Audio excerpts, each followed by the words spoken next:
নমস্কার সকলকে, আমি সুপ্রিম এবং আমি আপনাদের সবাইকে স্বাগত করছি ডক্টর মালিক নিট ইউজি কাউন্সেলিং চ্যানেলে। আজকে আমরা রিনিটের ব্যাপারে আমার ফার্স্ট এবং আমার লাস্ট ভিডিও বানাতে চলেছি।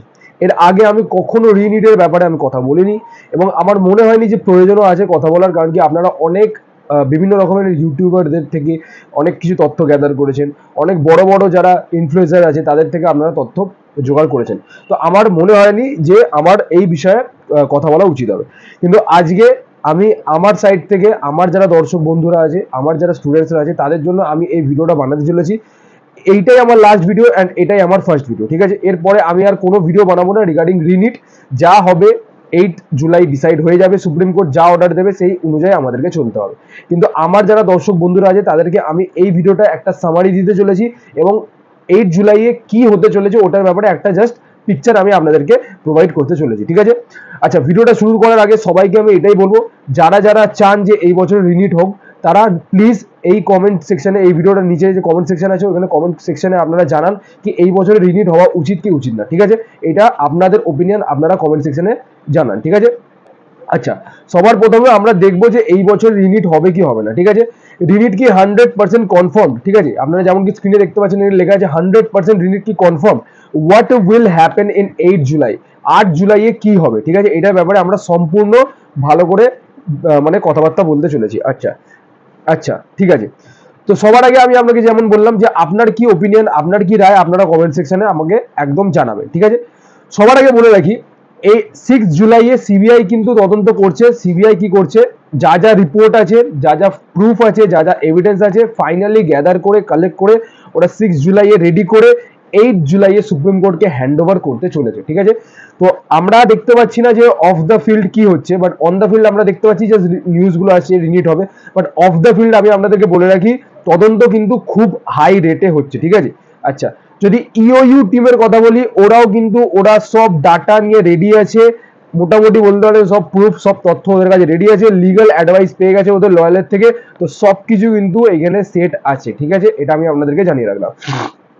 এইখানে যদি আপনারা একটা গম্ভীর বিষয়ের উপর আলোচনা করা যায় তাহলে আপনারা এটা দেখতে পারবেন যে আমাদের যে অল ইন্ডিয়া কাউন্সিলিং এমসিসি, ঠিক আছে, ওটা কিন্তু আমাদের 6 জুলাইয়ে স্টার্ট হয়ে যাওয়ার কথা ছিল। সেই অনুযায়ী আমাদের শিডিউল কিন্তু 3 বা 4 তারিখে বা 2 তারিখে 1 তারিখ অবধি আমাদের দিয়ে দেওয়ার কথা ছিল, কিন্তু এখনো কিন্তু শিডিউল পাবলিশ হয়নি। তার মানে আমরা এখান থেকে কি কনসিডার করতে পারি যে কাউন্সিলিং কিন্তু পজড আছে।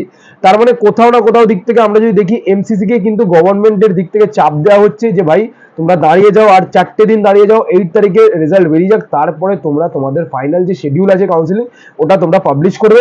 আরেকটা জিনিস এখানে আমি বলে রাখি, এমসিসির কিন্তু এনটিএর সাথে কোনো রিলেশন নেই। এমসিসি কিন্তু কাউন্সিলিং কন্ডাক্ট করানোর জন্য একটা আলাদা বোর্ড, এনটিএ কিন্তু যা যা এক্সামিনেশন কন্ডাক্ট করানোর জন্য আছে ওটা একটা আলাদা বোর্ড। তো এদের মধ্যে কিন্তু কোনো রিলেশন নেই। আপনারা যদি ভাবছেন যে এনটিএ এর সাথে এমসিসি রিলেশন আছে, এই নিটের চক্করে আপনার মানে রিনিটের চক্করে আপনার এমসিসি ডিলে করছে, এরকম না। আমার যতটা মনে হচ্ছে বা যতটা সম্ভব গভর্নমেন্টের দ্বারা এমসিসি কে চাপ দেওয়া হচ্ছে এবং বলা হচ্ছে যে একটু ওয়েট করে যান, কিছুদিন পর যদি রিনিটের রেজাল্টে এসে যাবে সুপ্রিম কোর্টের দ্বারা, তারপরে আপনারা আপনাদের যে কাউন্সিলিং শিডিউল আছে ওটা আপনারা অ্যাকর্ডিংলি আপনারা পাবলিশ করে দেবেন, ঠিক আছে? আচ্ছা, এখানে আমি আপনাকে দুটো পয়েন্ট অফ ভিউ বলে রাখি। স্টার্টিং এ গভর্নমেন্ট কি বলছিল যে না, কোনো পেপার লিক হয়নি, ঠিক আছে? পেপার যেটা হয়েছে ফেয়ার কন্ডাক্টে পাবলিশ করা হয়েছে। তখন আমাদের ওরা কি করেছিল, এনটিএ কে সাপোর্ট করেছিল, কিন্তু রিপোর্টস অনুযায়ী আমরা যতটা জানি অলমোস্ট 40 জন অ্যারেস্ট অলরেডি হয়ে গেছে, এবং not only in one state, different স্টেটসে অ্যারেস্ট হয়েছে এবং ডিফারেন্ট সেন্টারসে। এটা আমরা যাচাই করে অলরেডি রিপোর্টে আমরা সবাই জানি যে অলমোস্ট বিভিন্ন রকমের ডিফারেন্ট ইনস্টিটিউশন বলুন বা সেন্টারসে বলুন ওখানে কিন্তু ঘাপলাবাজি হয়েছে, এটা আমরা রিপোর্টের দ্বারা আমরা অলরেডি কনফার্ম, ঠিক আছে? আচ্ছা, supreme court on the other hand কি বলেছিলেন যে যদি 0.001% আমরা নেগলিজেন্সি পাই তাহলে কিন্তু ভাই আমরা রিনিট করানোর জন্য আমরা উঠে পড়ে লাগবো, ঠিক আছে?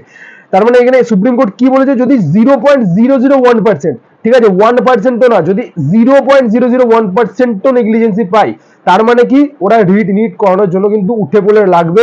আর আপনাদেরকে বলে রাখি, সিবিআই ইওইউ টিম যারা যারা আছে তারা কিন্তু উঠে পড়ে লেগেছে ফাইনাল প্রুফ বা এভিডেন্স প্রোভাইড করার জন্য, এবং সবকিছু কিন্তু আপনার ফাইনালাইজ হয়ে যাবে 8 জুলাইয়ে, ঠিক আছে? আচ্ছা, এবার আমরা 1 মিনিটের জন্য যদি ধরে নিই, ঠিক আছে, যে 8 জুলাইয়ে সুপ্রিম কোর্ট এসে অ্যানাউন্স করে দিল যে আমাদের রিনিট কন্ডাক্ট করানো হবে, তাহলে আপনাদের কি করা উচিত?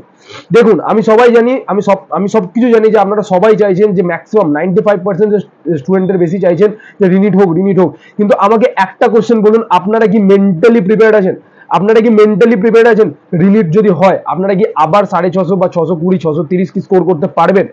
এইটাও কিন্তু একটা বড় ভাবনার বিষয় আছে। আপনারা প্লিজ এই বিষয়টা আপনারা ভাবুন। আপনারা, আমি জানি যে সবাই রিনিট রিনিট রিনিট করে উঠে পড়ে লেগেছে, কিন্তু আপনাদের যদি আবার রিনিট হয়, কি আপনারা কি আবার সেই লেভেল, মানে ওই লেভেল, মানে সেম লেভেলের প্রিপারেশন কি আপনাদের আছে? আমার কোশ্চেন হচ্ছে এটাই।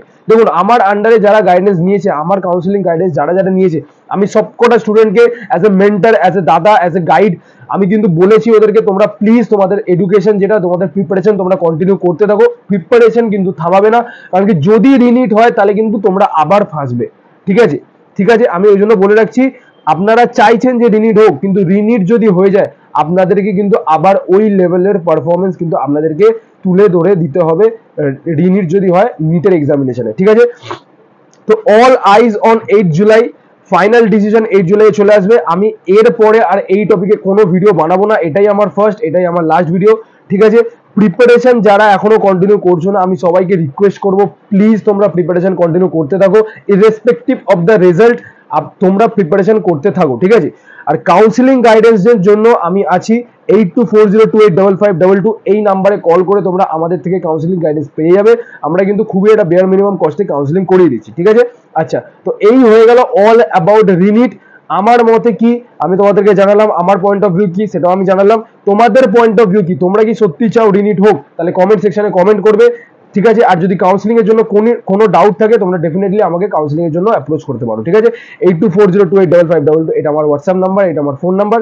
এই নাম্বারে কলও করতে পারো, এই নাম্বারে হোয়াটসঅ্যাপও করতে পারো। ঠিক আছে, বাকি ভিডিওটাকে যদি সাবস্ক্রাইব না করে থাকেন, আমি সবাইকে রিকোয়েস্ট করবো প্লিজ প্লিজ প্লিজ ভিডিওটাকে সাবস্ক্রাইব করে দিন, বেল আইকনটাকে অলে প্রেস করে দিন, যার ফলে আমার যদি কোনো লেটেস্ট নোটিফিকেশন থাকে ওটা আপনারা বিলকুল মিস না করেন। ঠিক আছে, আমি আশা করবো আপনারা সবাই সুস্থ থাকবেন, ভালো থাকবেন, সতর্ক থাকবেন। দেখা হচ্ছে আপনার সাথে নেক্সট ভিডিওতে, ততক্ষণের জন্য টেক কেয়ার। জয় হিন্দ, জয় ভারত।